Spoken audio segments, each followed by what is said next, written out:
Hello everyone, welcome to Saval classes. ਅੱਜ ਦੇ ਇਸ ਲੈਕਚਰ ਦੇ ਵਿੱਚ ਸੀਟੈਟ ਦਾ ਪੰਜਾਬੀ ਦਾ ਪੇਪਰ ਡਿਸਕਸ ਕਰਨ ਜਾ ਰਹੇ ਹਾਂ ਜੀ। ਇਹ ਪੇਪਰ ਜੁਲਾਈ 2019 ਦਾ ਹੈ, ਜੋ ਕਿ ਸੈਕੰਡ ਪੇਪਰ ਦਾ ਲੈਂਗੁਏਜ ਫਸਟ ਪੇਪਰ ਹੈ ਜੀ। ਠੀਕ ਹੈ ਜੀ, ਇਹ ਵੀ ਗੱਲ ਧਿਆਨ ਰੱਖਣ ਜੋ ਹੁੰਦੀ ਹੈ। ਇਸ ਤੋਂ ਪਹਿਲਾਂ ਵੀ ਆਪਾਂ 6 ਜਿਹੜੇ ਪੇਪਰ ਹੈ ਡਿਸਕਸ ਕਰ ਚੁੱਕੇ ਹਾਂ। ਜਿਵੇਂ ਕਿ ਆਪ ਸਭ ਨੂੰ ਪਤਾ ਹੀ ਹੈ ਕਿ ਇੱਕ ਪੇਪਰ ਦੀ ਦੋ ਲੈਂਗੁਏਜ ਹੁੰਦੀ ਹੈ ਜੀ। ਉਸੇ ਤਰੀਕੇ ਨਾਲ ਫਸਟ ਪੇਪਰ ਦੀ ਦੋ ਲੈਂਗੁਏਜ ਵੀ ਤੇ ਸੈਕੰਡ ਪੇਪਰ ਦੀ ਵੀ ਦੋ ਲੈਂਗੁਏਜ ਦੀ। ਠੀਕ ਹੈ, ਜਿਵੇਂ ਕਿ ਬਾਕੀ ਤੁਹਾਨੂੰ ਪਤਾ ਹੀ ਹੈ ਕਿ ਜੁਲਾਈ ਦੇ ਵਿੱਚ ਵੀ ਪੇਪਰ ਹੁੰਦਾ ਹੈ ਤੇ ਦਸੰਬਰ ਦੇ ਵਿੱਚ ਵੀ ਪੇਪਰ। ਤਾਂ ਇਸ ਤੋਂ ਪਹਿਲਾਂ ਫਿਰ 2019 ਦੇ ਪੇਪਰ ਫਸਟ ਤੇ ਪੇਪਰ ਸੈਕੰਡ ਦੇ ਆਪਾਂ 6 ਪੇਪਰ ਡਿਸਕਸ ਕਰ ਚੁੱਕੇ ਹਾਂ ਜੀ। ਤਾਂ ਆਓ ਫਿਰ ਅੱਜ ਆਪਾਂ ਪੇਪਰ ਸੈਕੰਡ ਦੀ ਲੈਂਗੁਏਜ ਫਸਟ ਜਿਹੜੀ ਹੈ ਡਿਸਕਸ ਕਰਨ ਜਾ ਰਹੇ ਹਾਂ ਜੀ। ਇਸ ਤੋਂ ਪਹਿਲਾਂ ਕਿ ਇੱਕ ਹੋਰ ਬਹੁਤ ਵਧੀਆ ਤੇ ਖਾਸ ਜਾਣਕਾਰੀ ਤੁਹਾਨੂੰ ਮੈਂ ਦੇ ਦੇਵਾਂ। ਜਿਹੜੇ ਸਟੂਡੈਂਟਸ ਸੀਟੈਟ ਦੀ ਤਿਆਰੀ ਕਰਨਾ ਚਾਹੁੰਦੇ ਆ ਜੀ, ਤਾਂ ਉਹ ਸਾਵਲ ਕਲਾਸਿਸ ਦੇ WhatsApp ਗਰੁੱਪ ਨਾਲ ਜੁੜ ਸਕਦੇ ਹੋ ਜੀ। ਇਹ ਬਿਲਕੁਲ ਗਰੁੱਪ ਫ੍ਰੀ ਹੈ। ਤਾਂ ਇਸ ਗਰੁੱਪ ਨਾਲ ਜੁੜਨ ਲਈ ਤੁਸੀਂ ਆਪਣਾ ਨੇਮ ਸੀਟੈਟ ਟਾਈਪ ਕਰਕੇ ਤੇ ਸਟੇਟ ਦਾ ਨੇਮ ਟਾਈਪ ਕਰਕੇ ਸਾਵਲ ਕਲਾਸਿਸ ਦੇ ਇਹਨਾਂ ਕੰਟੈਕਟਸ ਨੰਬਰ ਦੇ ਉੱਪਰ ਤੁਸੀਂ ਸੈਂਡ ਕਰਨਾ ਹੈ ਜੀ ਮੈਸੇਜ। ਔਰ ਤੁਸੀਂ ਫਿਰ ਇਸ ਗਰੁੱਪ ਨਾਲ ਜੁੜ ਕੇ ਜਿਹੜੀ ਹੈ ਜਾਣਕਾਰੀ ਸੀਟੈਟ ਦੀ ਔਰ ਜਿਹੜੀ ਹੈ ਪ੍ਰੈਪਰੇਸ਼ਨ ਜਾਂ ਨੋਟਸ ਵਗੈਰਾ ਜਿਹੜੇ ਤੁਹਾਨੂੰ ਮਿਲ ਸਕਦੇ ਆ ਜੀ PDF ਰੂਪ ਦੇ ਵਿੱਚ। ਔਰ ਟੈਲੀਗ੍ਰਾਮ ਗਰੁੱਪ ਦੇ ਵਿੱਚ ਵੀ ਜੁੜਨ ਲਈ ਕੀ ਹੈ ਜੀ, ਜਿਵੇਂ ਕਿ ਤੁਹਾਨੂੰ ਪਤਾ ਹੀ ਹੈ ਕਿ ਸਰਚ ਦੇ ਵਿੱਚ ਜਾ ਕੇ ਸਾਵਲ ਸੀਟੈਟ ਟਾਈਪ ਕਰੋਗੇ ਤਾਂ ਇਸ ਗਰੁੱਪ ਦੇ ਵਿੱਚ ਤੁਸੀਂ ਜੁੜ ਕੇ ਸੀਟੈਟ ਦੀ ਹਰੇਕ ਸਬਜੈਕਟ ਦੀ ਜਿਹੜੀ ਹੈ PDF ਤੇ ਹੋਰ ਬਹੁਤ ਸਾਰੀ ਜਾਣਕਾਰੀਆਂ ਦੇ ਨਾਲ ਤੁਸੀਂ ਜਿਹੜਾ ਜੁੜ ਸਕਦੇ ਹੋ ਜੀ, ਜੋ ਕਿ ਤੁਹਾਡੀ ਸੀਟੈਟ ਦੀ ਪੇਪਰ ਦੀ ਤਿਆਰੀ ਦੇ ਵਿੱਚ ਬਹੁਤ ਹੀ ਲਾਹੇਵੰਦ ਜਾਂ ਫਾਇਦੇਮੰਦ ਹੋ ਸਕਦੀ ਹੈ। ਤਾਂ ਜ਼ਰੂਰੀ ਹੈ ਕਿ ਤੁਸੀਂ ਜਲਦੀ ਤੋਂ ਜਲਦੀ ਇਹਨਾਂ WhatsApp ਗਰੁੱਪ ਤੇ ਟੈਲੀਗ੍ਰਾਮ ਗਰੁੱਪ ਦੇ ਨਾਲ ਤੁਸੀਂ ਜੁੜ ਜਾਓ ਔਰ ਆਪਣੀ ਸੀਟੈਟ ਦੀ ਤਿਆਰੀ ਨੂੰ ਹੋਰ ਵੀ ਇੱਕ ਚੰਗੇ ਲੈਵਲ ਦੇ ਉੱਪਰ ਲੈ ਕੇ ਜਾ ਸਕਦੇ ਹੋ। ਤਾਂ ਆਓ ਜੀ ਫਿਰ ਆਪਾਂ ਓਰੀਜਨਲ ਪੇਪਰ ਡਿਸਕਸ ਕਰਦੇ ਹਾਂ, ਜੋ ਕਿ ਇੱਕ ਪਹਿਰਾ ਰਚਨਾ ਨਾਲ ਸ਼ੁਰੂ ਹੁੰਦਾ ਹੈ। ਆਪ ਸਭ ਨੂੰ ਪਤਾ ਹੀ ਹੈ ਕਿ ਪਹਿਰਾ ਪੇਪਰ ਦੇ ਵਿੱਚ ਕਿਉਂ ਹੁੰਦਾ ਹੈ ਕਿ ਸਟੂਡੈਂਟਸ ਦੀ ਜਿਹੜੀ ਹੈ ਇਕਾਗਰਤਾ ਇਸ ਦੇ ਵਿੱਚ ਚੈੱਕ ਕੀਤੀ ਜਾਂਦੀ ਹੈ। ਉਸਦੇ ਵਿੱਚ ਜਿਵੇਂ ਕਿ ਉਹ ਕਿ ਸਟੂਡੈਂਟ ਜਿਹੜਾ ਹੈ ਜੀ ਉਹ ਕਿਸ ਢੰਗ ਨਾਲ ਪਹਿਰੇ ਦੇ ਵਿੱਚ ਵਿਚਾਰਾਂ ਨੂੰ, ਕਲਪਨਾ ਨੂੰ ਜਾਂ ਸ਼ੈਲੀ ਨੂੰ ਠੀਕ ਢੰਗ ਨਾਲ ਪੜ੍ਹ ਕੇ ਸਮਝ ਪਾਉਂਦਾ ਹੈ ਜਾਂ ਨਹੀਂ ਸਮਝ ਪਾਉਂਦਾ। ਤਾਂ ਪਹਿਰਾ ਸ਼ੁਰੂ ਹੁੰਦਾ ਜੀ, ਝੂਠ ਬੋਲਣਾ ਪਾਪ ਮੰਨਿਆ ਗਿਆ ਹੈ, ਸੱਚ ਬੋਲਣਾ ਇੱਕ ਵੱਡਾ ਧਰਮ। ਇਸ ਸਿੱਟੇ ਨੂੰ ਸਦਾਚਾਰਕ ਦ੍ਰਿਸ਼ਟੀਕੋਣ ਤੋਂ ਕੋਈ ਸਮਝਦਾਰ ਮਨੁੱਖ ਖੰਡਨ ਕਰਨ ਦਾ ਯਤਨ ਭਲਾ ਕਿਉਂ ਕਰੇਗਾ, ਪਰ ਫਿਰ ਇਸ ਸਿਧਾਂਤ ਬਾਰੇ ਕਈ ਅਜਿਹੀਆਂ ਗੱਲਾਂ ਹਨ ਜਿਨ੍ਹਾਂ ਨੂੰ ਆਖੇ ਬਿਨਾਂ ਜ਼ੁਬਾਨ ਨਹੀਂ ਰੁਕ ਸਕਦੀ ਤੇ ਜਿਨ੍ਹਾਂ ਨੂੰ ਵਰਣਨ ਕਰਨਾ ਮਨੁੱਖ ਸੋਝੀ ਦੇ ਵਾਧੇ ਲਈ ਜ਼ਰੂਰੀ ਹੈ, ਭਾਵੇਂ ਉਹਨਾਂ ਨੂੰ ਸਦਾਚਾਰ ਲਈ ਹਾਨੀਕਾਰਕ ਹੀ ਗਿਣਿਆ ਜਾਵੇ। ਝੂਠ ਮਿੱਠਾ ਹੁੰਦਾ ਹੈ, ਇਸ ਨੂੰ ਬਜ਼ੁਰਗਾਂ ਨੇ ਮੰਨਿਆ ਹੈ। ਸਿਆਣਿਆਂ ਦਾ ਕਥਨ ਹੈ, ਸੱਚ ਮਿਰਚਾਂ ਤੇ ਝੂਠ ਗੁੜ। ਕਿਸੇ ਭੈੜੇ ਆਦਮੀ ਨੂੰ ਭੈੜਾ ਕਹੋ, ਜ਼ਾਲਮ ਨੂੰ ਜ਼ਾਲਮ ਤੇ ਮੂਰਖ ਨੂੰ ਮੂਰਖ, ਤਾਂ ਉਹ ਸੁਣ ਕੇ ਕ੍ਰੋਧਵਾਨ ਹੋਵੇਗਾ ਅਤੇ ਸਮਰੱਥਾ ਅਨੁਸਾਰ ਇਸ ਅਣਭਾਉਣੇ ਸੱਚ ਬੋਲਣ ਵਾਲੇ ਨੂੰ ਕਸ਼ਟ ਦੇਣ ਦਾ ਯਤਨ ਕਰੇਗਾ। ਇਸੇ ਲਈ ਪੁਰਾਣੇ ਸਮਿਆਂ ਵਿੱਚ ਜਦ ਕਦੇ ਰਾਜਿਆਂ ਤੇ ਰਈਸਾਂ ਨੂੰ ਉਹਨਾਂ ਦੀ ਕਿਸੇ ਗਲਤੀ ਦੀ ਚੇਤਾਵਨੀ ਦੇਣੀ ਹੁੰਦੀ ਸੀ ਤਾਂ ਉਹਨਾਂ ਦੇ ਦਰਬਾਰੀ ਨਿਕਟ ਵਰਤੀ ਕਿਸੇ ਸੁੰਦਰ ਜਾਂ ਮਨੋਰੰਜਕ ਝੂਠੇ ਸਵਾਂਗ ਰਾਹੀਂ ਉਹਨਾਂ ਦਾ ਧਿਆਨ ਇਸ ਪਾਸੇ ਖਿੱਚਦੇ ਸਨ। ਇਸ ਦੇ ਵਿੱਚ ਝੂਠ ਤੇ ਸੱਚ ਦੇ ਬਾਰੇ ਗੱਲ ਕੀਤੀ ਗਈ ਹੈ ਜੀ। ਤਾਂ ਇਹਨਾਂ ਦੇ ਪ੍ਰਸ਼ਨ ਆਪਾਂ ਪੜ੍ਹਦੇ ਹਾਂ ਤੇ ਉਹਨਾਂ ਦੇ ਉੱਤਰ ਦੇਣ ਦੀ ਆਪਾਂ ਕੋਸ਼ਿਸ਼ ਕਰਦੇ ਹਾਂ। ਹਾਂਜੀ, ਪਹਿਲਾ ਕੁਐਸਚਨ ਹੈ, ਸਦਾਚਾਰ ਅਨੁਸਾਰ ਸਭ ਤੋਂ ਵੱਡਾ ਧਰਮ ਕਿਹੜਾ ਹੈ ਜੀ। ਬਿਲਕੁਲ ਸਭ ਤੋਂ ਪਹਿਲਾਂ ਹੀ ਲਾਈਨ ਦੇ ਵਿੱਚ ਆਇਆ ਸੀਗਾ, ਸੱਚ ਬੋਲਣਾ ਇੱਕ ਵੱਡਾ ਧਰਮ ਹੈ। ਤਾਂ ਇਸ ਦਾ ਆਨਸਰ ਆਏਗਾ ਜੀ ਫਸਟ ਆਪਸ਼ਨ, ਸੱਚ ਬੋਲਣਾ ਹੀ ਕੀ ਹੈ ਜੀ ਇੱਕ ਵੱਡਾ ਧਰਮ ਹੈ। ਅੱਗੇ ਹੈ ਜੀ ਪ੍ਰਸ਼ਨ ਨੰਬਰ 92, ਉਪਰੋਕਤ ਪਹਿਰੇ ਵਿੱਚ ਗੁੜ ਕਿਸ ਨੂੰ ਆਖਿਆ ਗਿਆ ਹੈ ਜੀ। ਇਹ ਵੀ ਆਪਾਂ ਪੜ੍ਹਿਆ ਸੀ। ਇੱਥੇ ਦੇਖੋ, ਸੱਚ ਨੂੰ ਮਿਰਚਾਂ ਤੇ ਝੂਠ ਨੂੰ ਗੁੜ ਕਿਹਾ ਜੀ। ਠੀਕ ਹੈ, ਤਾਂ ਗੁੜ ਕਿਸ ਨੂੰ ਕਿਹਾ ਗਿਆ ਇਸ ਦੇ ਵਿੱਚ, ਫਸਟ ਆਪਸ਼ਨ ਜੀ। ਠੀਕ ਹੈ ਜੀ,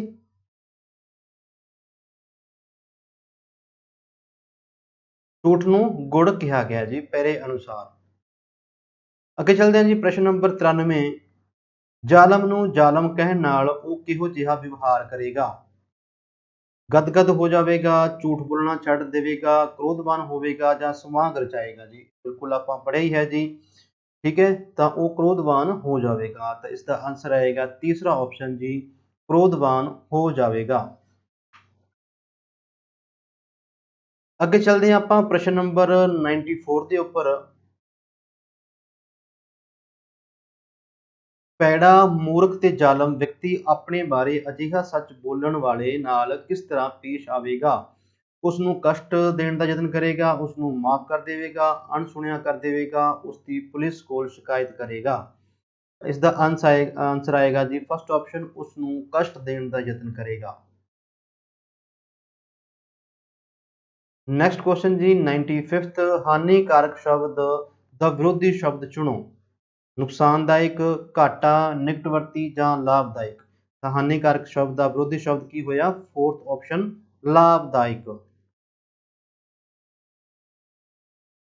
ਪ੍ਰਸ਼ਨ ਨੰਬਰ 96, ਰਾਜਿਆਂ ਤੇ ਰਈਸਾਂ ਨੂੰ ਉਹਨਾਂ ਦੀ ਗਲਤੀ ਦੀ ਚੇਤਾਵਨੀ ਦੇਣ ਲਈ ਕਿਹੜਾ ਢੰਗ ਅਪਣਾਇਆ ਜਾਂਦਾ ਸੀ?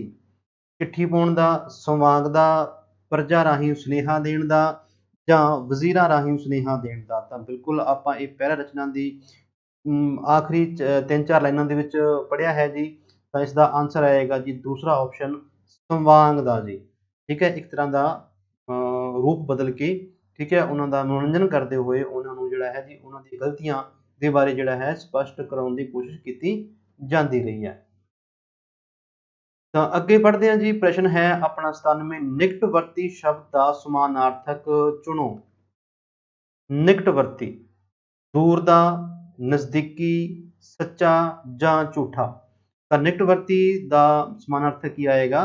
ਦੂਸਰਾ ਆਪਸ਼ਨ, ਨਜ਼ਦੀਕੀ। ਪ੍ਰਸ਼ਨ ਨੰਬਰ 98 ਦੇਖੋ, ਸਦਾਚਾਰ ਵਿੱਚ ਝੂਠ ਬੋਲਣ ਨੂੰ ਕੀ ਕਿਹਾ ਗਿਆ ਹੈ ਜੀ? ਪੁੰਨ, ਪਾਪ, ਨਿਮਰਤਾ ਜਾਂ ਸੇਵਾ। ਤਾਂ ਇਹ ਆਪਾਂ ਪੜ੍ਹਿਆ ਹੀ ਹੈ ਜੀ। ਸਦਾਚਾਰ ਵਿੱਚ ਝੂਠ ਬੋਲਣ ਨੂੰ ਪਾਪ ਕਿਹਾ ਗਿਆ ਹੈ ਜੀ ਜਾਂ ਮੰਨਿਆ ਗਿਆ। ਪ੍ਰਸ਼ਨ ਨੰਬਰ 99 ਦੇਖੋ, ਸਿਆਣਿਆਂ ਨੇ ਸੱਚ ਨੂੰ ਕੀ ਆਖਿਆ ਹੈ ਜੀ? ਨਮਕ, ਗੁਣ, ਖੰਡ ਜਾਂ ਮਿਰਚਾਂ। ਇਹ ਆਪਾਂ ਪੜ੍ਹਿਆ ਹੀ ਸੀਗਾ ਜੀ। ਤਾਂ ਸਿਆਣਿਆਂ ਨੇ ਸੱਚ ਨੂੰ ਮਿਰਚਾਂ ਆਖਿਆ ਹੈ। ਤਾਂ ਇਹ ਸਾਰੇ ਹੀ ਪ੍ਰਸ਼ਨ ਦੇ ਜਿਹੜੇ ਉੱਤਰ ਹੁੰਦੇ ਆ ਉਹ ਪਹਿਲਾ ਰਚਨਾ ਦੇ ਉੱਪਰ ਹੀ ਆਧਾਰਿਤ ਹੁੰਦੇ ਆ ਜੀ। ਠੀਕ ਹੈ, ਜਿਵੇਂ ਕਿ ਕਈ ਸਾਰੇ ਸਟੂਡੈਂਟਸ ਵਿਰੋਧੀ ਸ਼ਬਦ ਜਾਂ ਸਮਾਨਾਰਥਕ ਸ਼ਬਦ ਜਾਂ ਅਜਿਹੇ ਕੁਝ ਹੋਰ ਸ਼ਬਦਾਂ ਦੇ ਉੱਤਰ ਪਹਿਲਾ ਰਚਨਾ ਦੇ ਅਨੁਸਾਰ ਨਹੀਂ ਦਿੰਦੇ, ਜੋ ਕਿ ਉਹਨਾਂ ਦੇ ਆਨਸਰ ਫਿਰ ਗਲਤ ਹੋ ਜਾਂਦੇ ਆ। ਠੀਕ ਹੈ, ਹਾਂਜੀ। ਅੱਗੇ ਇੱਕ ਕਵਿਤਾ ਸ਼ੁਰੂ ਹੁੰਦੀ ਹੈ, ਉਸਨੂੰ ਵੀ ਆਪਾਂ ਪੜ੍ਹਦੇ ਹਾਂ ਤੇ ਸਮਝਣ ਦੀ ਕੋਸ਼ਿਸ਼ ਕਰਦੇ ਹਾਂ, ਫਿਰ ਆਪਾਂ ਉਸਦੇ ਉੱਤਰ ਡਿਸਕਸ ਕਰਾਂਗੇ। ਦੋੜੀ ਨੇ ਇੱਕ ਮੁੱਠੀ ਭਰ ਲਿੱਤੀ, ਇਸ ਵਿੱਚ ਕੀ ਕੀ ਆਇਆ? ਪਰਬਤ, ਟਿੱਬੇ ਤੇ ਕਰੇਵੇ, ਵਿੱਚ ਮੈਦਾਨ ਸੁਹਾਇਆ, ਚਸ਼ਮੇ, ਨਾਲੇ, ਨਦੀਆਂ, ਝੀਲਾਂ, ਨਿੱਕੇ ਜਿਵੇਂ ਸਮੁੰਦਰ, ਠੰਡੀਆਂ ਛਾਵਾਂ, ਮਿੱਠੀਆਂ ਹਵਾਵਾਂ, ਬਨ ਬਾਗਾਂ ਜਿਹੇ ਸੁੰਦਰ, ਬਰਫ਼ਾਂ, ਮੀਂਹ, ਧੁੱਪਾਂ ਤੇ ਬੱਦਲ, ਰੁੱਤਾਂ, ਮੇਵੇ ਪਿਆਰੇ, ਅਰਸ਼ੀ ਨਾਲ ਨਜ਼ਾਰੇ ਆਏ ਉਸ ਮੁੱਠੀ ਵਿੱਚ ਸਾਰੇ। ਸੁਣੇ ਨੇ ਅਸਮਾਨ ਖੜੋ ਕੇ, ਧਰਤੀ ਵੱਲ ਤਕਾ ਕੇ, ਇਹ ਮੁੱਠੀ ਖੋਲੀ ਤੇ ਸੁੱਟਿਆ ਸਭ ਕੁਝ ਹੇਠਾਂ ਤਕਾ ਕੇ, ਜਿਸ ਥਾਵੇਂ ਧਰਤੀ ਤੇ ਆ ਕੇ ਇਹ ਮੁੱਠ ਡਿੱਗੀ ਸਾਰੀ, ਉਸ ਥਾਂ ਕਸ਼ਮੀਰ ਬਣ ਗਿਆ ਟੁਕੜੀ ਜੰਗ ਤੋਂ ਨਿਆਰੀ ਜੀ। ਦੇ ਵਿੱਚ ਕਸ਼ਮੀਰ ਦੇ ਬਾਰੇ ਗੱਲ ਕੀਤੀ ਗਈ ਹੈ ਜੀ। ਤਾਂ ਆਓ ਆਪਾਂ ਇਸ ਨੂੰ ਪੜ੍ਹਿਆ ਹੈ ਤੇ ਇਸ ਦੇ ਪ੍ਰਸ਼ਨ ਦੇ ਉੱਤਰ ਦੇਣ ਦੀ ਕੋਸ਼ਿਸ਼ ਕਰਦੇ ਹਾਂ। ਤੇ ਪੇਪਰ ਦੇ ਵਿੱਚ ਕਈ ਵਾਰੀ ਕੀ ਹੁੰਦਾ ਜੀ, ਪੈਰਾਗ੍ਰਾਫ ਵੀ ਬੜਾ ਮੁਸ਼ਕਿਲ ਜਿਹਾ ਆ ਜਾਂਦਾ ਜਾਂ ਕਵਿਤਾ ਵੀ ਕਈ ਵਾਰੀ ਮੁਸ਼ਕਿਲ ਆ ਜਾਂਦੀ ਹੈ, ਪਰੰਤੂ ਉਹਨਾਂ ਦੇ ਪ੍ਰਸ਼ਨਾਂ ਦੇ ਜਿਹੜੇ ਹੈ ਪੁੱਛੇ ਜਾਂਦੇ ਜਿਹੜੇ ਪ੍ਰਸ਼ਨ ਉਹ ਬੜੇ ਹੀ ਆਸਾਨ ਹੁੰਦੇ ਆ। ਠੀਕ ਹੈ, ਤਾਂ ਇਹਦੇ ਵਿੱਚ ਪੇਪਰ ਦੇ ਵਿੱਚ ਤੁਸੀਂ ਕੋਸ਼ਿਸ਼ ਕਰਨੀ ਹੈ ਕਿ ਪਹਿਰਾ ਰਚਨਾ ਜਾਂ ਕਵਿਤਾ ਜਿਹੜੀ ਹੁੰਦੀ ਹੈ ਉਸਨੂੰ ਬਸ ਇੱਕ ਵਾਰੀ ਹਲਕੇ ਜਿਹਾ ਪੜ੍ਹਨਾ ਹੈ। ਠੀਕ ਹੈ, ਤਾਂ ਜ਼ਿਆਦਾ ਉਹਦੇ ਉੱਪਰ ਜ਼ੋਰ ਦੇ ਕੇ ਜਾਂ ਉੱਪਰ ਬਹੁਤ ਜ਼ਿਆਦਾ ਉਹਦੇ ਵਿੱਚ ਟੈਨਸ਼ਨ ਨਹੀਂ ਲੈਣੀ ਹੈ। ਤਾਂ ਇੱਕ ਵਾਰੀ ਪੜ੍ਹ ਕੇ ਜੋ ਗੱਲ ਸਮਝ ਆਈ ਹੈ ਉਸ ਦੇ ਆਧਾਰ ਦੇ ਉੱਤੇ ਹੀ ਪ੍ਰਸ਼ਨ ਦੇ ਉੱਤਰ ਦੇਣ ਦੀ ਕੋਸ਼ਿਸ਼ ਕਰਿਆ ਕਰੋ। ਤਾਂ ਉਹਦੇ ਵਿੱਚ ਕਿ ਜੇ ਕੋਈ ਇੱਕ ਦਾ ਕੋਈ ਪ੍ਰਸ਼ਨ ਬਹੁਤ ਹੀ ਮੁਸ਼ਕਿਲ ਆ ਜਾਏ ਤਾਂ ਫਿਰ ਤੁਸੀਂ ਉਸ ਨੂੰ ਉੱਪਰ ਦੁਬਾਰਾ ਧਿਆਨ ਦੇ ਸਕਦੇ ਹੋ ਉਸ ਪਹਿਰਾ ਰਚਨਾ ਦੇ ਵੱਲ ਜਾਂ ਉਸ ਕਵਿਤਾ ਦੇ ਵੱਲ ਜੀ। ਤਾਂ ਪ੍ਰਸ਼ਨ ਜਿਵੇਂ ਕਿ ਆਪਾਂ ਦੇਖ ਪਾ ਰਹੇ ਹਾਂ ਜੀ, 100 ਨੰਬਰ ਹੈ ਜੀ, ਜਗ ਤੋਂ ਨਿਆਰੀ ਟੁਕੜੀ ਕਿਸ ਨੂੰ ਆਖਿਆ ਗਿਆ ਹੈ ਜੀ?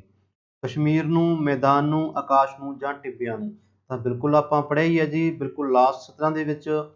ਤਾਂ ਇਹ ਕਸ਼ਮੀਰ ਨੂੰ ਜਿਹੜਾ ਹੈ ਜੀ ਨਿਆਰੀ ਟੁਕੜੀ ਜਗ ਤੋਂ ਮੰਨਿਆ ਗਿਆ ਹੈ। ਪ੍ਰਸ਼ਨ ਨੰਬਰ 101, ਸੋਹਣੀ ਕਿੱਥੇ ਖੜੀ ਹੋਈ ਹੈ ਜੀ? ਪਾਤਾਲ ਵਿੱਚ, ਅਸਮਾਨ ਉੱਪਰ, ਧਰਤੀ ਉੱਪਰ ਜਾਂ ਨਦੀ ਕਿਨਾਰੇ? ਤਾਂ ਆਪਾਂ ਇਹਦੇ ਵਿੱਚ ਪੜ੍ਹਿਆ ਹੈ ਜੀ, ਅਸਮਾਨ ਉੱਪਰ ਖੜੀ ਹੋਈ ਹੈ ਜੀ। ਪ੍ਰਸ਼ਨ ਨੰਬਰ 102, ਧਰਤੀ ਉੱਪਰ ਮੁੱਠੀ ਦੇ ਡਿੱਗਣ ਨਾਲ ਕੀ ਹੋਇਆ?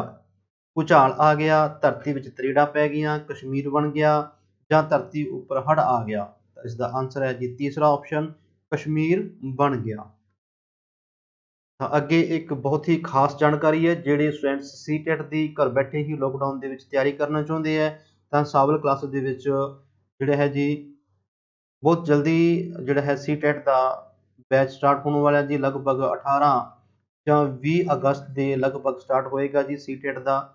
ਪੇਡ ਗਰੁੱਪ ਜੀ ਉਸ ਦਾ ਨਾਮ ਦੱਸਿਆ ਗਿਆ ਪਲੱਸ ਕੋਰਸ।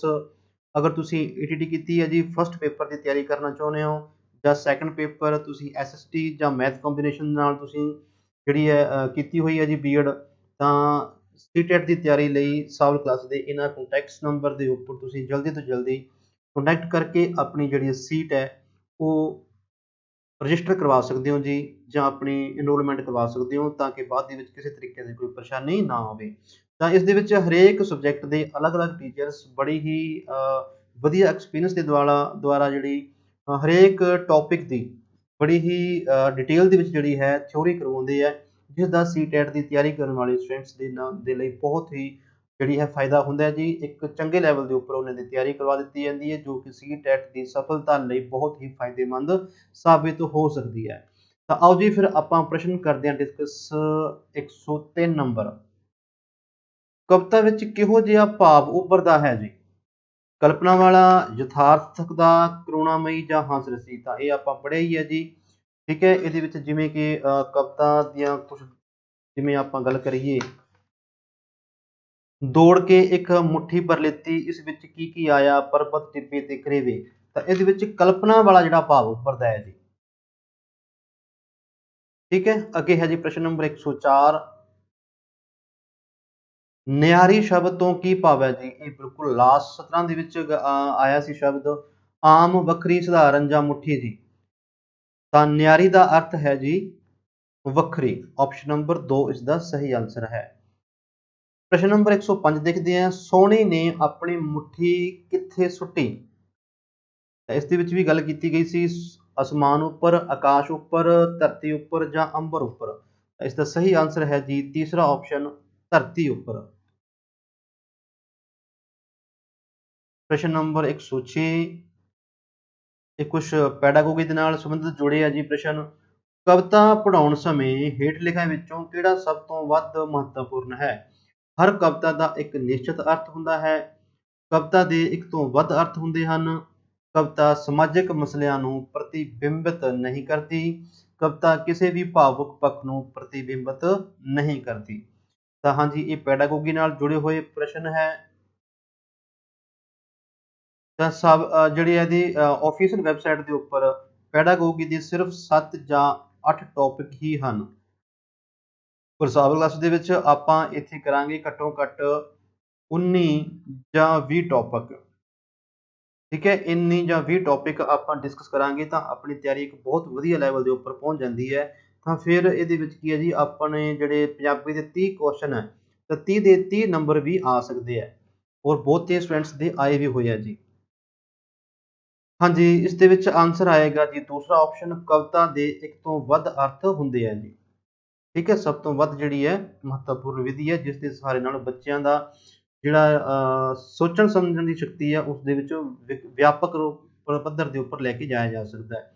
ਪ੍ਰਸ਼ਨ ਨੰਬਰ 107 ਦੇਖਦੇ ਹਾਂ, ਇੱਕ ਅਧਿਆਪਕ ਰਿਪੋਰਟਰ ਲੇਖਣ ਪੜ੍ਹਾਉਣ ਸਮੇਂ ਅਖਬਾਰ ਵਿੱਚ ਛਪੀਆਂ ਖਬਰਾਂ ਦੀਆਂ ਕੁਝ ਕਾਤਰਾਂ ਵਿਦਿਆਰਥੀਆਂ ਨੂੰ ਵੰਡ ਦਿੰਦਾ ਹੈ।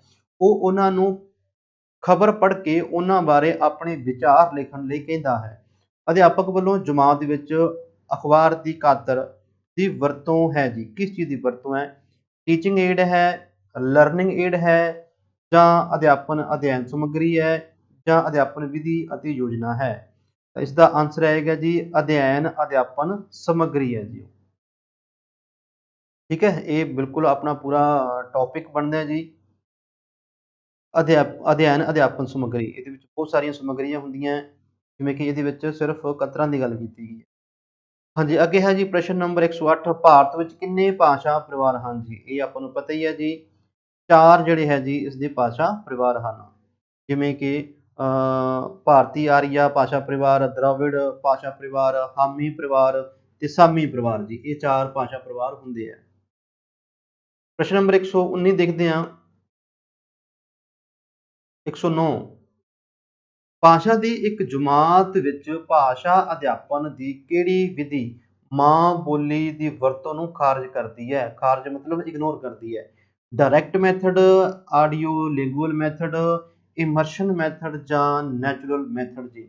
ਤਾਂ ਦੇਖੋ, ਮਾਂ ਬੋਲੀ ਦੀ ਵਰਤੋਂ ਨੂੰ ਖਾਰਜ ਕਰਦੀ ਹੈ, ਮਤਲਬ ਮਾਂ ਬੋਲੀ ਦਾ ਪ੍ਰਯੋਗ ਨਹੀਂ ਕਰਨਾ। ਤਾਂ ਇਸ ਦਾ ਆਂਸਰ ਆਏਗਾ ਜੀ ਫਸਟ ਆਪਸ਼ਨ, ਡਾਇਰੈਕਟ ਮੈਥਡ ਜੀ। ਤਾਂ ਮਤਲਬ ਜੋ ਜਮਾਤ ਦੇ ਵਿੱਚ ਜਿਹੜੀ ਦੂਜੀ ਭਾਸ਼ਾ ਬੱਚੇ ਨੂੰ ਸਿਖਾਉਣੀ ਹੈ, ਤਾਂ ਉਸ ਦੇ ਦੂਜੀ ਭਾਸ਼ਾ ਦੇ ਉੱਪਰ ਵੀ ਬਿਲਕੁਲ ਧਿਆਨ ਰੱਖਦਾ ਹੈ, ਮਾਂ ਬੋਲੀ ਦਾ ਉਸ ਦੇ ਵਿੱਚ ਕੋਈ ਸਹਾਰਾ ਨਹੀਂ ਲਿਆ ਜਾਂਦਾ। ਤਾਂ ਇਹ ਜਿਹੜੀ ਵਿਧੀ ਹੈ ਡਾਇਰੈਕਟ ਮੈਥਡ, ਜਾਂ ਇਸ ਨੂੰ ਪੰਜਾਬੀ ਦੇ ਵਿੱਚ ਆਪਾਂ ਪ੍ਰਤੱਖ ਵਿਧੀ ਵੀ ਕਹਿ ਦਿੰਦੇ ਹਾਂ। ਪ੍ਰਸ਼ਨ ਨੰਬਰ 110, ਭਾਸ਼ਾ ਨੂੰ ਪੜ੍ਹਾਉਂਦਿਆਂ ਇੱਕ ਅਧਿਆਪਕ ਵਿਗਿਆਨ ਅਤੇ ਸਮਾਜਿਕ ਵਿਗਿਆਨ ਵਿੱਚੋਂ ਉਦਾਹਰਨਾਂ ਦਿੰਦਾ ਹੈ, ਇਸ ਤਰ੍ਹਾਂ ਦੀ ਪਹੁੰਚ ਨੂੰ ਕੀ ਕਿਹਾ ਜਾਂਦਾ ਹੈ ਜੀ? ਦੇਖੋ ਜੀ, ਭਾਸ਼ਾ ਦੇ ਨਾਲ ਨਾਲ ਉਹ ਅਧਿਆਪਕ ਵਿਗਿਆਨ ਅਤੇ ਸਮਾਜ ਵਿਗਿਆਨ ਦੀਆਂ ਉਦਾਹਰਨਾਂ ਵੀ ਦਿੰਦਾ ਹੈ ਜੀ। ਇਹ ਕਿਹੜੀ ਪਹੁੰਚ ਹੈ ਜੀ? ਵਿਗਿਆਨ ਤੇ ਭਾਸ਼ਾ ਅਧਿਆਪਨ, ਪਾਠਕ੍ਰਮ ਤੋਂ ਪਾਰ ਭਾਸ਼ਾ, PPR ਪਹੁੰਚ ਜਾਂ CLT ਪਹੁੰਚ। ਤਾਂ ਇਸ ਦਾ ਆਂਸਰ ਆਏਗਾ ਜੀ ਦੂਸਰਾ ਆਪਸ਼ਨ ਜੀ, ਪਾਠਕ੍ਰਮ ਤੋਂ ਪਾਰ ਭਾਸ਼ਾ। ਯਾਨੀ ਕਿ ਪਾਠਕ੍ਰਮ ਜੋ ਉਸ ਦੇ ਅਨੁਸਾਰ ਤਾਂ ਚੱਲਣਾ ਹੀ ਚੱਲਣਾ ਹੈ, ਉਸ ਤੋਂ ਉੱਪਰ ਵਾਲੀ ਵੀ, ਜਾਂ ਆਪਾਂ ਗੱਲ ਕਰੀਏ ਕਿ ਵਿਆਪਕ ਰੂਪ ਦੇ ਵਿੱਚ ਵੀ ਬੱਚਿਆਂ ਨੂੰ ਸਿੱਖਿਆ ਦਿੱਤੀ ਜਾ ਰਹੀ ਹੈ। ਮਤਲਬ ਇੱਕ ਲਕੀਰ ਦਾ ਫਕੀਰ ਨਹੀਂ ਬਣਾਇਆ ਜਾ ਰਿਹਾ, ਇੱਕ ਪਾਠਕ੍ਰਮ ਦੇ ਵਿੱਚ ਹੀ ਬੱਚਿਆਂ ਨੂੰ ਸੀਮਿਤ ਨਹੀਂ ਕਰਵਾਇਆ ਜਾ ਰਿਹਾ, ਉਹਨਾਂ ਨੂੰ ਵਿਗਿਆਨ ਤੇ ਸਮਾਜ ਵਿਗਿਆਨ ਨਾਲ ਜੋੜ ਕੇ ਵੀ ਪਾਰ ਭਾਸ਼ਾ, ਠੀਕ ਹੈ, ਪਾਠਕ੍ਰਮ ਤੋਂ ਪਾਰ ਭਾਸ਼ਾ ਇਸ ਦਾ ਸਹੀ ਆਂਸਰ ਆਏਗਾ। ਪ੍ਰਸ਼ਨ ਨੰਬਰ 111 ਦੇਖਦੇ ਹਾਂ। ਭਾਸ਼ਾ ਦੀ ਸਿਖਲਾਈ ਉੱਤੇ ਬੌਧਿਕ ਪੱਖ ਜ਼ੋਰ ਦਿੰਦਾ ਹੈ। ਹਾਂਜੀ, ਕਿਸ ਗੱਲ ਦੇ ਉੱਪਰ ਜ਼ੋਰ ਦਿੰਦਾ ਹੈ ਜੀ? ਗਲਤੀਆਂ ਭਾਸ਼ਾ ਦੀ ਸਿਖਲਾਈ ਪ੍ਰਕਿਰਿਆ ਦਾ ਇੱਕ ਹਿੱਸਾ ਹਨ। ਆਦਤ ਪਾਉਣ ਦੀ ਪ੍ਰਕਿਰਿਆ ਭਾਸ਼ਾ ਸਿੱਖਣ ਵਿੱਚ ਸਹਾਇਤਾ ਕਰਦੀ ਹੈ। ਅਧਿਆਪਕ ਨੂੰ ਯਾਦ ਕਰਾਉਣ ਅਤੇ ਸੰਵਾਦਾਂ ਨੂੰ ਦੁਹਰਾਉਣ ਨੂੰ ਉਤਸ਼ਾਹਿਤ ਕਰਨਾ ਚਾਹੀਦਾ ਹੈ। ਗਲਤੀਆਂ ਜਿੰਨਾ ਛੇਤੀ ਹੋ ਸਕੇ ਦਰੁਸਤ ਕਰ ਲੈਣੀਆਂ ਚਾਹੀਦੀਆਂ ਹਨ, ਨਹੀਂ ਤਾਂ ਉਹ ਬੰਦੇ ਦੇ ਮਨ ਅੰਦਰ ਘਰ ਕਰ ਲੈਂਦੀਆਂ ਹਨ। ਤਾਂ ਇੱਥੇ ਬੌਧਿਕ ਪੱਖ ਵੱਲ ਜ਼ੋਰ ਦੇਣ ਦੀ ਗੱਲ ਕੀਤੀ ਗਈ ਹੈ ਜੀ। ਇਸ ਦਾ ਆਂਸਰ ਆਏਗਾ ਜੀ ਤੀਸਰਾ ਆਪਸ਼ਨ, ਅਧਿਆਪਕ ਨੂੰ ਯਾਦ ਕਰਾਉਣ ਅਤੇ ਸੰਵਾਦਾਂ ਨੂੰ ਦੁਹਰਾਉਣ ਨੂੰ ਉਤਸ਼ਾਹਿਤ ਜਿਹੜਾ ਹੈ ਉਹ ਕਰਨਾ ਚਾਹੀਦਾ। ਤਾਂ ਜਿਵੇਂ ਉਹਨਾਂ ਦੇ ਸੰਵਾਦ ਹੋਣਗੇ, ਗੱਲਬਾਤ ਹੋਣਗੇ, ਵਿਚਾਰ ਵਟਾਂਦਰਾ ਹੋਏਗਾ, ਤਾਂ ਉਹ ਆਪਣੇ ਬੌਧਿਕ ਪੱਧਰ ਦੀ ਵੱਧ ਤੋਂ ਵੱਧ ਜਿਹੜੀ ਹੈ ਪ੍ਰਯੋਗ ਬੱਚੇ ਕਰ ਰਹੇ ਹੋਣਗੇ ਜੀ। ਇਸ ਦਾ ਆਂਸਰ ਜਿਹੜਾ ਹੈ ਤੀਸਰਾ ਬਿਲਕੁਲ ਸਹੀ ਆਂਸਰ ਹੈ। ਅੱਗੇ ਚੱਲਦੇ ਹਾਂ ਪ੍ਰਸ਼ਨ ਨੰਬਰ 112 ਦੇ ਉੱਪਰ। ਇੱਕ ਅਧਿਆਪਕ ਸਿਖਿਆਰਥੀਆਂ ਦੀ ਮਾੜੀ ਕਾਰਗੁਜ਼ਾਰੀ ਦੇ ਕਾਰਨ ਦਾ ਪਤਾ ਲਗਾਉਣ ਲਈ ਕਿਹੜਾ ਟੈਸਟ ਤਿਆਰ ਕਰਦਾ ਹੈ? ਹਾਂਜੀ, proficiency test, diagnostic test, achievement test ਤੇ ਸਮੈਟਿਵ ਟੈਸਟ। ਤਾਂ ਦੇਖੋ ਜੀ, ਪੰਜਾਬੀ ਦੇ ਵਿੱਚ ਕੁਝ ਜਿਹੜੇ ਸ਼ਬਦ ਹੈ ਅੰਗਰੇਜ਼ੀ ਦੇ ਵਿੱਚ ਉਸੇ ਹੀ ਤਰੀਕੇ ਨਾਲ ਅਨੁਵਾਦਿਤ ਕੀਤੇ ਜਾਂਦੇ ਆ ਸੀਟੇਟ ਦੇ ਵਿੱਚ। ਤਾਂ ਇਸ ਦਾ ਆਂਸਰ ਆਏਗਾ ਜੀ ਡਾਇਗਨੋਸਟਿਕ ਟੈਸਟ ਜੀ, ਠੀਕ ਹੈ, ਮਤਲਬ ਉਪਚਾਰਿਕ ਟੈਸਟ ਜੀ, ਜਾਂ ਆਪਾਂ ਇਸ ਨੂੰ ਕਹਿ ਸਕਦੇ ਹਾਂ, ਨੂੰ ਯਾਦ ਨਹੀਂ ਆ ਰਿਹਾ ਪ੍ਰੋਪਰ ਇਸਦਾ, ਤਖਸ਼ੀਸੀ ਪ੍ਰੀਖਿਆ,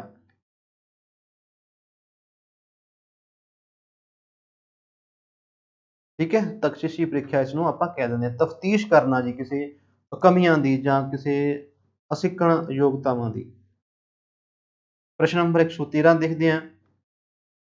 6ਵੀਂ ਜਮਾਤ ਦੇ ਭਾਸ਼ਾ ਦੇ ਇੱਕ ਅਧਿਆਪਕ ਨੂੰ ਭਾਸ਼ਾ ਦੇ ਟੈਸਟ ਪੇਪਰਾਂ ਦੀ ਜਾਂਚ ਕਰਨ ਮਗਰੋਂ ਪਤਾ ਲੱਗਦਾ ਹੈ ਕਿ ਵਿਦਿਆਰਥੀਆਂ ਦੀ ਕਾਰਗੁਜ਼ਾਰੀ ਚੰਗੀ ਨਹੀਂ, ਫਿਰ ਉਹ ਇੱਕ ਹੋਰ ਟੈਸਟ ਦਾ ਪ੍ਰਬੰਧ ਕਰਦਾ ਹੈ।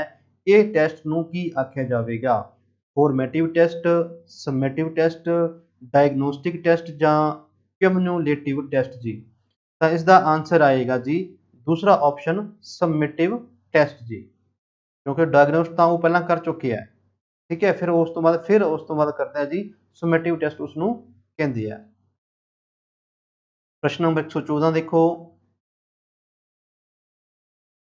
भाषा का एक अध्यापक जमात ਨੂੰ ਪੜ੍ਹਾਉਣ ਮਗਰੋਂ ਆਪਣੀ ਡਾਇਰੀ ਵਿੱਚ ਲਿਖਦਾ ਹੈ, ਕੀ ਲਿਖਦਾ ਹੈ ਜੀ? ਵਿਦਿਆਰਥੀਆਂ ਨੂੰ ਭਾਸ਼ਾ ਦੇ ਖੇਡ ਬਹੁਤ ਦਿਲਚਸਪ ਲੱਗੀ ਅਤੇ ਉਹਨਾਂ ਨੇ ਸਰਗਰਮੀ ਨਾਲ ਹਿੱਸਾ ਲਿਆ, ਪਰ ਗਰੁੱਪ 3 ਨੇ ਲੋੜੀਂਦੇ ਨਤੀਜੇ ਉੱਪਰ ਪਹੁੰਚਣ ਲਈ ਸੰਘਰਸ਼ ਕੀਤਾ। ਇਹ ਉਸ ਦੀ ਉਦਾਹਰਨ ਹੈ ਜੀ ਮੁਲਾਂਕਣ ਕਰਨ ਦੀ, ਕਥਾਵਾਂ ਇਕੱਤਰ ਕਰਨ ਦੀ, ਪ੍ਰਤੀਕਿਰਿਆਤਮਕ ਚਿੰਤਨ ਕਰਨ ਦੀ ਜਾਂ ਨਿਰੀਖਣ ਕਰਨ ਦੀ ਜੀ। ਤਾਂ ਇਹਦੇ ਵਿੱਚ ਕੀ ਹੈ ਜੀ, ਅਧਿਆਪਕ ਬੱਚਿਆਂ ਦਾ ਮੁਲਾਂਕਣ ਕਰ ਰਿਹਾ ਜੀ। ਆਪਸ਼ਨ ਨੰਬਰ 1 ਇਸ ਦਾ ਸਹੀ ਆਨਸਰ ਹੈ। ਪ੍ਰਸ਼ਨ ਨੰਬਰ 115 ਦੇ ਉੱਪਰ ਪਹੁੰਚਦੇ ਹਾਂ।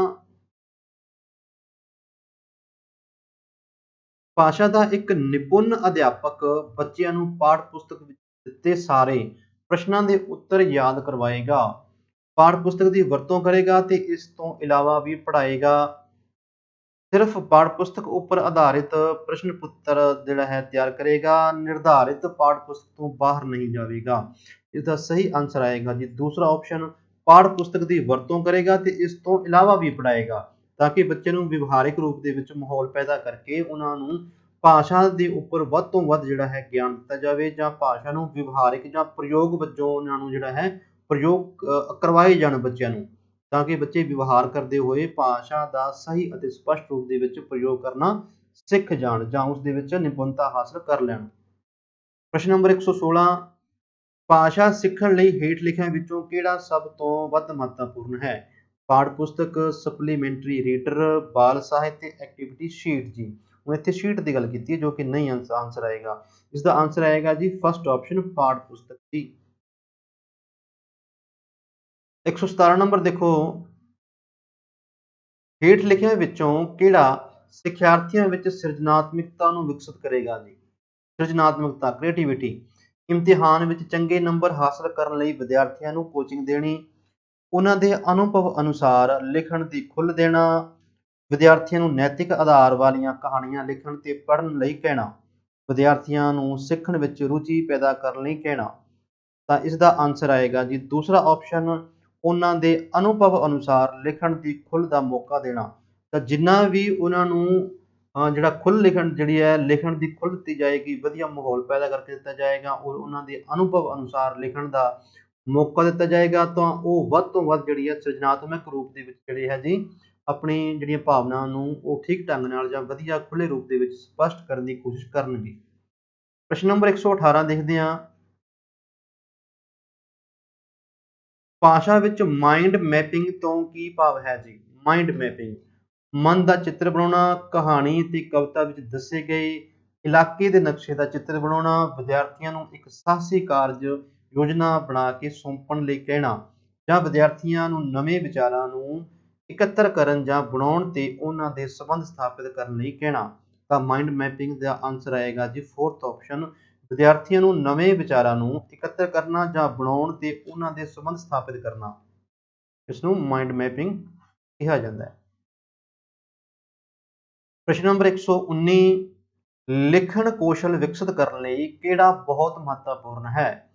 ਸੁੰਦਰ ਲਿਖਾਈ ਵਿੱਚ ਲਿਖਣਾ, ਠੀਕ ਸ਼ਬਦ ਜੋੜਾਂ ਦੀ ਵਰਤੋਂ ਕਰਨੀ, ਦਿੱਤੇ ਗਏ ਸਮੇਂ ਅਤੇ ਨਿਰਦੇਸ਼ਾਂ ਨੂੰ ਮੰਨਦਿਆਂ ਲਿਖਣਾ, ਆਪਣੇ ਵਿਚਾਰਾਂ ਅਤੇ ਅਨੁਭਵਾਂ ਨੂੰ ਲਿਖਤ ਰਾਹੀਂ ਪ੍ਰਗਟ ਕਰਨਾ। ਤਾਂ ਇਸ ਦਾ ਆਨਸਰ ਆਏਗਾ ਜੀ ਫੋਰਥ ਆਪਸ਼ਨ, ਆਪਣੇ ਵਿਚਾਰਾਂ ਅਤੇ ਅਨੁਭਵਾਂ ਨੂੰ ਲਿਖਤ ਰਾਹੀਂ ਪ੍ਰਗਟ ਕਰਨਾ ਜੀ। ਠੀਕ ਹੈ, ਆਪਣੇ ਵਿਚਾਰਾਂ ਤੇ ਅਨੁਭਵਾਂ ਨੂੰ ਬੱਚਾ ਲਿਖੇਗਾ ਤਾਂ ਉਸਦੇ ਲਿਖਣ ਕੌਸ਼ਲ ਦਾ ਜਿਹੜਾ ਹੈ ਓਨਾ ਹੀ ਵੱਧ ਵਿਕਸਿਤ ਹੋਵੇਗਾ ਜੀ। ਇਹ ਬਹੁਤ ਹੀ ਮਹੱਤਵਪੂਰਨ ਹੈ।